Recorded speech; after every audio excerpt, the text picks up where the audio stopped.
If you love the idea of sitting down at the piano and improvising, making beautiful music every time you sit down, but sometimes it's difficult to coordinate your left hand and your right hand, or maybe you feel like your individual fingers kind of struggle a little bit, then I have the perfect exercise for you. If this is one of your first times playing at the piano, this is a great place to start. And if you have been playing for a very long time, this is a fantastic warm up to get your hands ready to play. So come over to the piano and I'll show you these 4 hidden beginner tricks that are fantastic for hand coordination.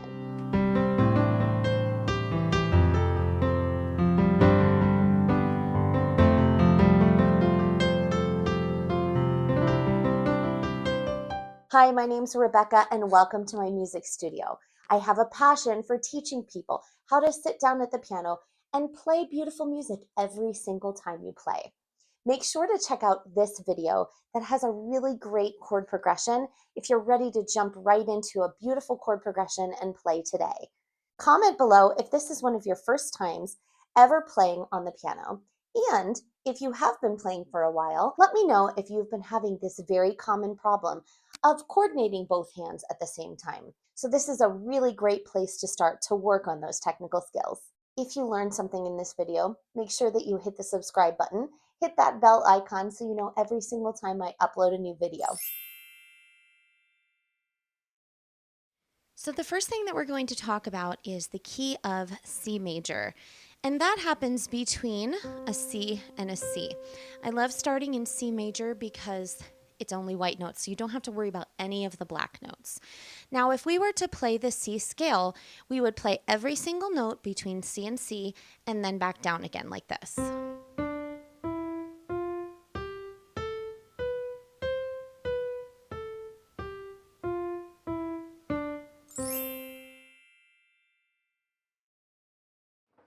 Now that we know the key of C, we know that we are playing all of the white notes between C and C.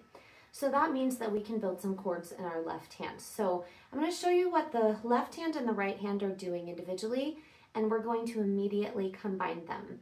So in your left hand, you're going to be creating triads. So a triad is a stack of 3 notes that are stacked one on top of one another. And I'm going to show you how we make the first triad.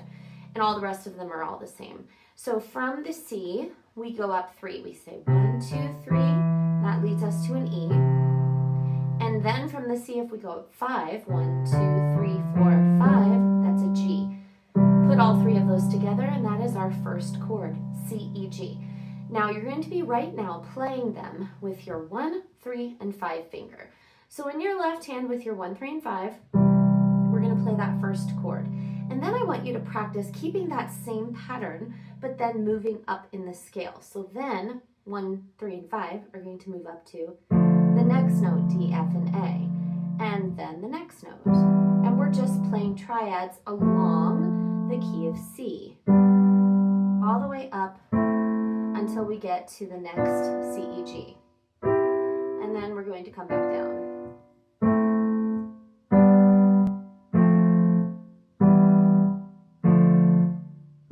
All your left hand is going to be doing at the beginning is making these triad forms. Now in the right hand, we're going to be doing something different. We're going to be doing a 5-finger pattern to start out with.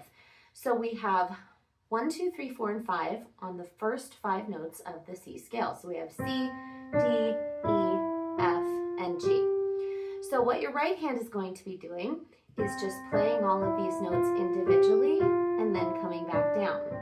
So when you put it together, we play the first chord and our 5 notes in our right hand together at the same time.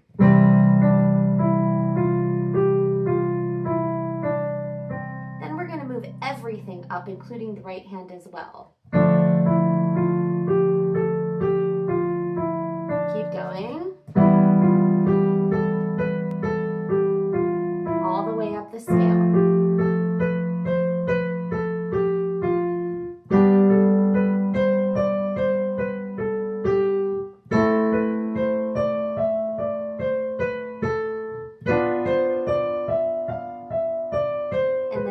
On our C.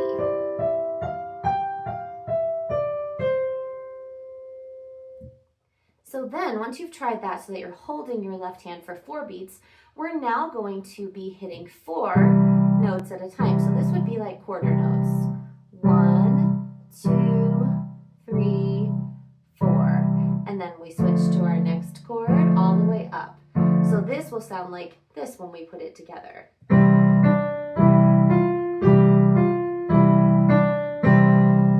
And then move.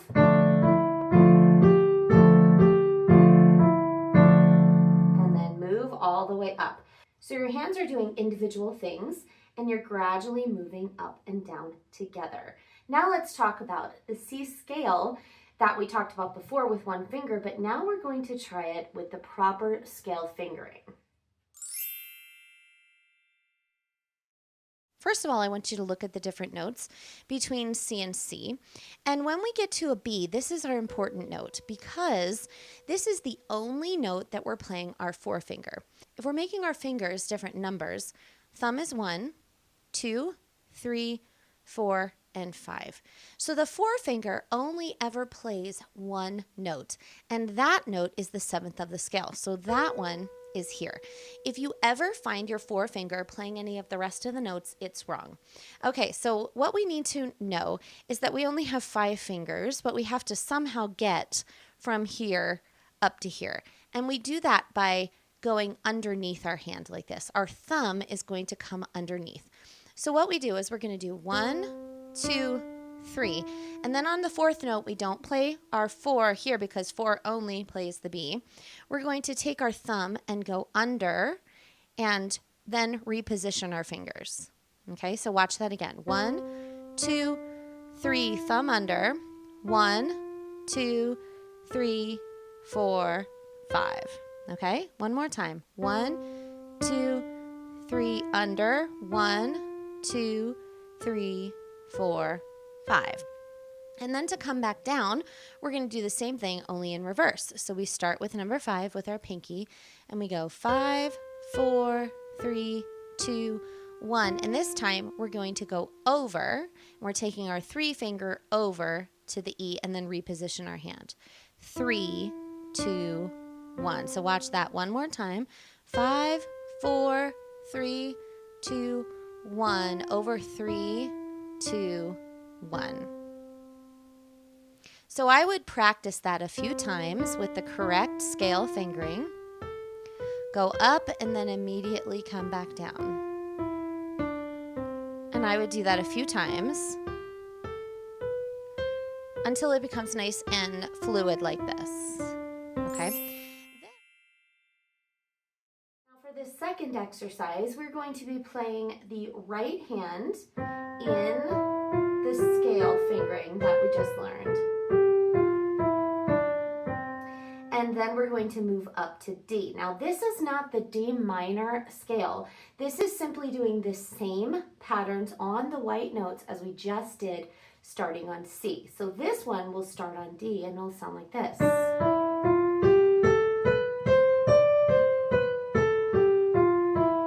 And then we move up to E and do the same thing.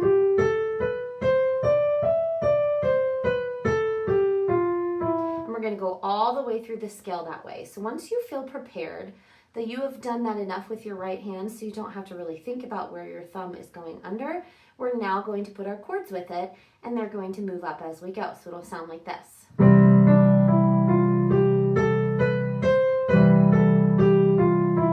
move up.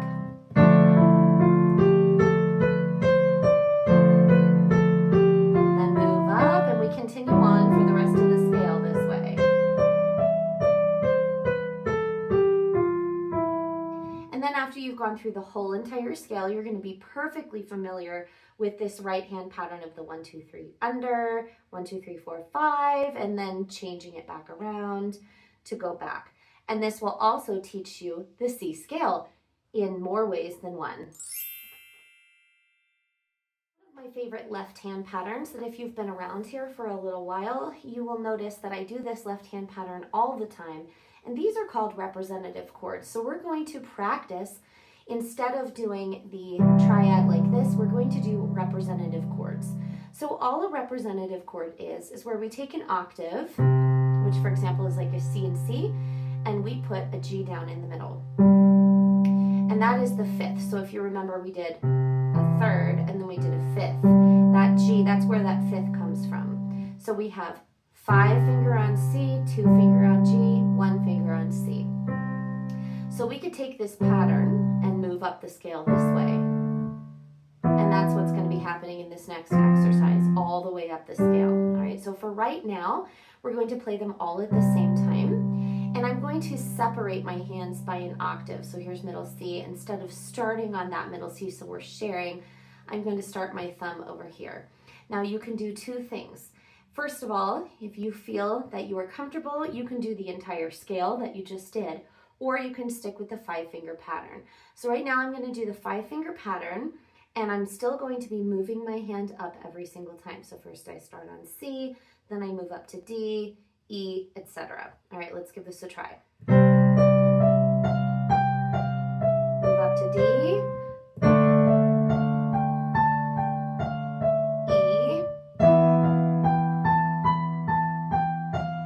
and you're going to continue that for the rest of the scale, going up and going down. Now, once that becomes easy, we're going to work on our arpeggiation. Arpeggiation is where we take and we play all of the notes of the chord. And for this version, we're doing the representative chord, this C, G, C, and we're playing them one at a time. So this time, we're going to make this pattern. 1 and 2 and 3 and 4 and 1, 2, 3, 4. And then in the right hand, we're going to fill in with those 5 beats. So it'll sound like this. 2 and 3 and 4 and 1, 2, 3. Now move up. 1 and 2 and 3 and 4 and 1. Then move up. 1 and 2 and 3 and 4 and 1. So you're going to practice this. Now this is where your hands are doing kind of different things. So it might take a little bit of practice, but very soon, by the time you get all the way through the scale, you'll be able to do this no problem. The last exercise is one of my favorites, and that is where we are going to make use of the 1 finger, 2, 3, and 5. 4 does nothing in this exercise. So all we're going to do is put our hands in this 5-finger position, and we're going to play 1, 2, 3, 5, and then 3, 2, 1. So if you played them all together, it's like that, which is a very pleasing sound that I use a lot in my improvisation. So then we're going to put our arpeggiated left hand together with it. So I'm going to separate by an octave again and show you how this works. So in our left hand, all we're going to do is 1 arpeggiation of our representative chords like this. And then hold. So this is what it will sound like together. And after each one, we're moving up to the next one, starting on D, starting on E, starting on F, etc. So here's what this one sounds like all together. And now move up. Move up. Move up. Move up.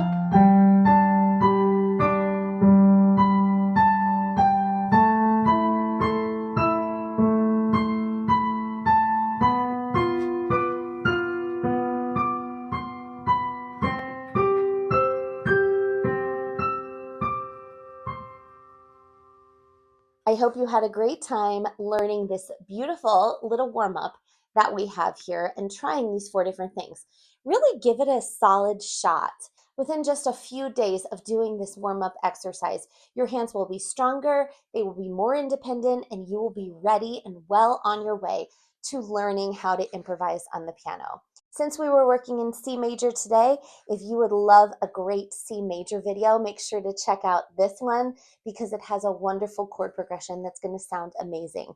Let me know in the comments below how it goes. Until then, keep practicing, and I will see you in the next video.